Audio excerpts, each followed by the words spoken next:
CAA சட்டத்தால் சிறுபான்மையினர் மக்களுக்கு பாதிப்பு ஏற்படுவதை அஇஅதிமுக ஒருபோதும் அனுமதிக்காது என கழக பொதுச் செயலாளர் எடப்பாடி கே பழனிசாமி உறுதிபட தெரிவித்துள்ளார்.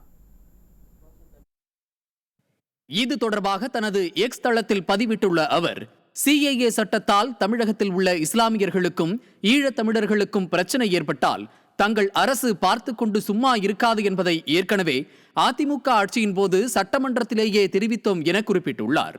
ஆனால் மதவாத நாடக எதிர்ப்பு ஒன்றையே அரசியல் மூலதனமாக்கி சிறுபான்மை மக்களை ஏமாற்றி ஆட்சியில் இருக்கும்போது பாஜகவுடன் கூட்டு, ஆட்சியில் இல்லாத போது எதிர்ப்பு என்று சிறுபான்மையினருக்கு விடியா திமுக துரோகம் செய்து வருகிறது என கழக பொதுச் செயலாளர் எடப்பாடி கே பழனிசாமி குற்றம் சாட்டியுள்ளார்.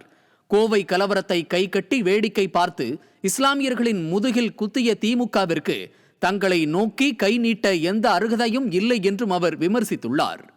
சிறுபான்மை மக்களை பாதிக்கும் NIA, உபா சட்டங்களை எல்லாம் ஆதரித்துவிட்டு வெறும் அறிக்கைகளிலும் மேடை பேச்சுகளில் மட்டும் பாஜக எதிர்ப்பை காட்டிவிட்டு மறுபுறம் பொன்னாடை போர்த்தி சாமரம் வீசி வரவேற்பு அளித்துவிட்டு சிறுபான்மை மக்களின் காவலனாக வேஷம் போடும் விடியா திமுகவின் நாடகத்தை மக்கள் பார்த்து கொண்டுதான் இருக்கிறார்கள் என கூறியுள்ள கழக பொதுச் செயலாளர், சிறுபான்மையின மக்களின் பக்கம் அரணாக அதிமுக நின்று இன்றும் அடக்குமுறை சட்டங்களை உறுதியாக எதிர்க்கும் என திட்டவட்டமாக தெரிவித்துள்ளார்.